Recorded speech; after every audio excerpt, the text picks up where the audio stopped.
శ్రీమన్మహాభారతము 669వ రోజు. ఓం అస్మద్గురుభ్యో నమః.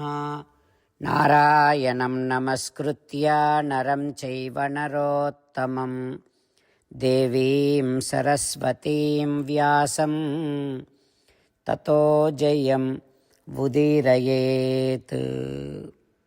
శ్రీమన్మహాభారతము సభాపర్వము 80వ అధ్యాయము ద్వారా సూత మహానుభావుడు శౌనకాది మహర్షులందరికీ ప్రవచనం చేస్తూ ఈ రకంగా చెబుతూ ఉన్నాడు. ఓ మహర్షులారా, వైశంపాయన మహర్షి జనమేజయ మహారాజుకు శ్రీమన్మహాభారతాన్ని ఉపదేశం చేస్తూ ఇలా చెబుతూ ఉన్నాడు. ఓ రాజా, విదురుడు ధృతరాష్ట్ర మహారాజుతో ఈ రకంగా అంటూ ఉన్నాడు. ఓ రాజా, ధర్మరాజు అందరిపైన దయ కలిగినటువంటి వాడు.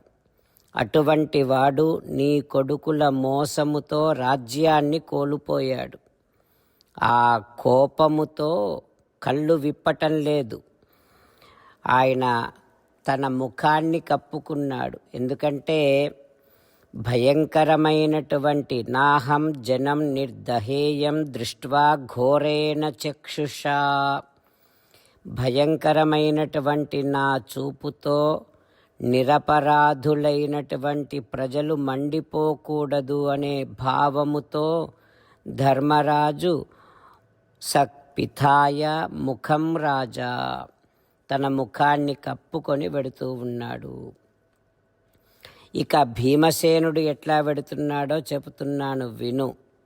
బాహ్వోర్ బలే నాస్తి సమః మమేతి భరతర్షభ, బాహుబలములో నాకు సాటి రాగలిగినటువంటి వాడు ఎవ్వడూ లేడు అని ప్రకటిస్తున్నాడు భీమసేనుడు తాను అరణ్యవాసానికి బయలుదేరేటప్పుడు.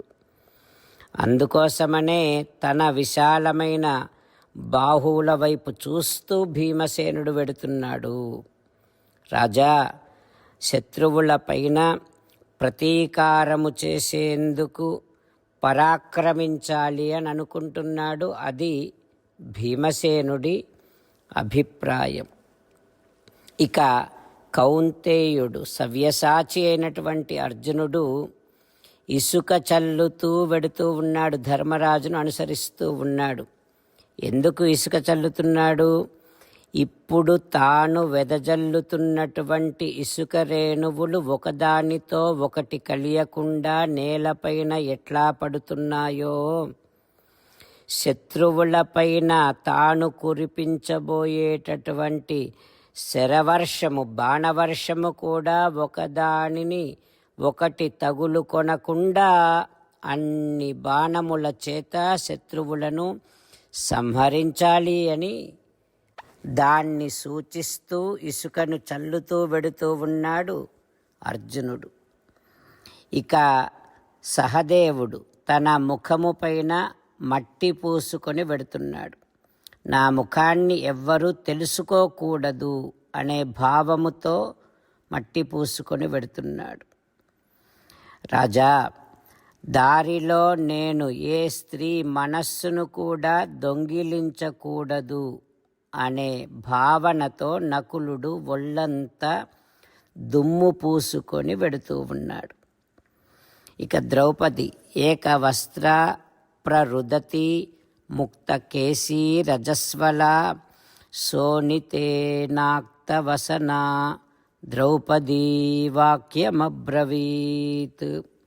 ద్రౌపది ఏకవస్త్ర రజస్వల, జుట్టు విరబోసుకొని ఉంది. వస్త్రము పైన నెత్తుటి మరకలున్నాయి రాజా. ఆమె విలపిస్తూ ఈ రకంగా అంటోంది అరణ్యవాసానికి బయలుదేరే ముందు. ఏమంటుందో రేపు తెలుసుకుందాం. జై శ్రీమన్నారాయణ, జై శ్రీమన్నారాయణ. అమ్మా నాన్నలకు సాష్టాంగ నమస్కారం చేద్దాం. మన ఆచార్యవర్యుల శ్రీచరణారవిందములకు సాష్టాంగ నమస్కారం చేద్దాం. శ్రీ వేదవ్యాస మహర్షుల వారి దివ్య పాదారవిందములకు సాష్టాంగ నమస్కారం చేద్దాం. శ్రీ విఘ్నేశ్వర స్వామి వారి శ్రీచరణారవిందములకు సాష్టాంగ నమస్కారం చేద్దాం. శ్రీమన్మహాభారత గ్రంథరాజమునకు శిరస్సు వంచి నమస్కరిద్దాం. శ్రీకృష్ణ భగవానుని శ్రీచరణారవిందములకు సాష్టాంగ నమస్కారం చేద్దాం. మన హృదయ మందిరములోనే అంతర్యామిగా వేంచేసి ఉన్నటువంటి శ్రీమన్నారాయణుడిని సేవిస్తూ మనని మనము స్వామికి సమర్పించుకుంటున్నామనే భావనాపూర్వకముగా సాష్టాంగ నమస్కారము చేస్తూ స్వామి నామ సంకీర్తన చేద్దాం. శ్రీమన్నారాయణ నారాయణ నారాయణ శ్రీమన్నారాయణ నారాయణ నారాయణ. శ్రీమన్నారాయణుడే శ్రీకృష్ణ భగవానుడిగా వచ్చి మనందరికీ భగవద్గీతను ఇచ్చి మనందరినీ ఒక 8 పనులు చేయమని చెబుతూ ఉన్నాడు. అందుకని భగవన్ తప్పకుండా చేస్తామంటూ మనం ప్రతిరోజు ఈ రకంగా మాట ఇద్దాం. హో శ్రీమన్నారాయణ కరిష్యే వచనం తవ సర్వం శ్రీకృష్ణార్పణమస్తు.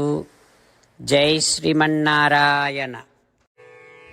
జై శ్రీమన్నారాయణ. భక్తులకు ప్రత్యేకమైనటువంటి విజ్ఞాపన.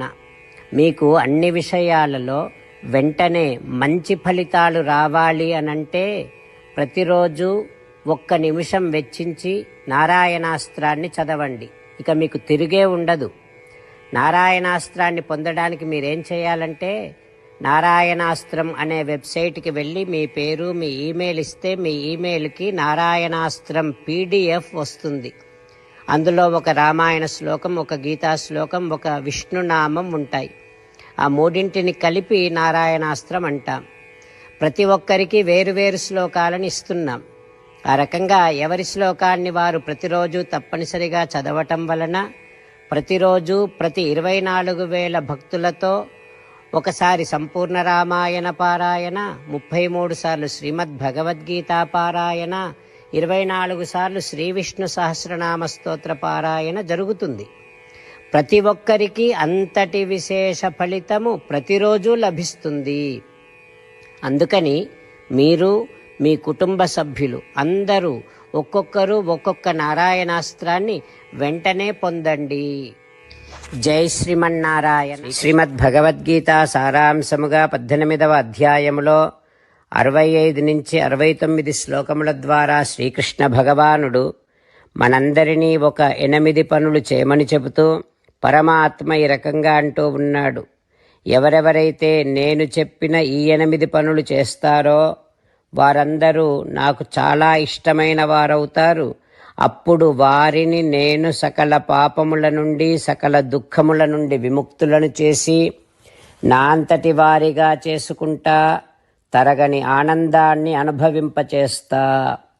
నిజమే చెబుతున్నా, ప్రమాణము చేసి చెబుతున్నా అంటూ సాక్షాత్తుగా దేవదేవుడైన శ్రీమన్నారాయణుడైన శ్రీకృష్ణ భగవానుడే మనను ఈ 8 పనులు చేయమని చెబుతూ ఉన్నాడు కనుక హో శ్రీమన్నారాయణ కరిష్యే వచనం తవ తప్పకుండా చేస్తా, నువ్వు చెప్పినట్టే చేస్తా అంటూ మనం ప్రతిరోజు దేవదేవుడైన శ్రీమన్నారాయణుడికి ఈ రకంగా మాట ఇద్దాం.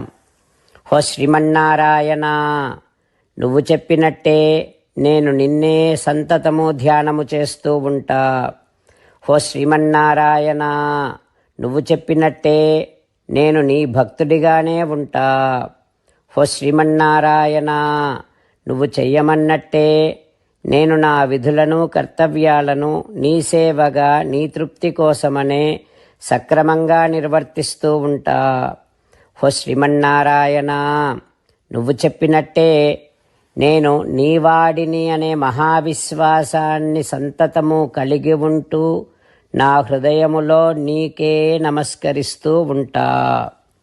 హో శ్రీమన్నారాయణ మామేకం శరణం వ్రజ నన్నొక్కడిని మాత్రమే శరణు వేడుకో అని నువ్వే అన్నావు కనుక నేను నిన్ను ఒక్కడిని మాత్రమే శరణు వేడుకుంటా. హో శ్రీమన్నారాయణ మా శుచః, ఇక దుఃఖించకు అని నువ్వే నాకు భరోసా ఇస్తూ ఉన్నావు కనుక నేను ఇక దుఃఖించను. హో శ్రీమన్నారాయణ, నువ్వు చెప్పినట్టే, నువ్వు నా కోసమని చెప్పిన శ్రీమద్భగవద్గీతను ఎప్పుడో ఒక్కసారి కాకుండా ప్రతిరోజు కనీసం ఒక్క శ్లోకాన్నైనా అనుసంధానము చేస్తూ గీతోపదేశాన్ని జ్ఞాపకం చేసుకుంటూ ఉంటా. హో శ్రీమన్నారాయణ, నువ్వు చెప్పినట్టే, నువ్వందరి కోసమని చెప్పిన శ్రీమద్భగవద్గీతను తెలియని భక్తులందరికీ తెలియచేసే నా వంతు ప్రయత్నాన్ని నిరంతరము కొనసాగిస్తూనే ఉంటా. హో శ్రీమన్నారాయణ, నేను నువ్వు చెప్పినట్టే చేస్తా, నీకు నచ్చినట్టే ప్రవర్తిస్తా, నీకోసమే పని చేస్తూ ఉంటా. కరిష్యే వచనం తవ. సర్వం శ్రీకృష్ణార్పణమస్తు. జై శ్రీమన్నారాయణ.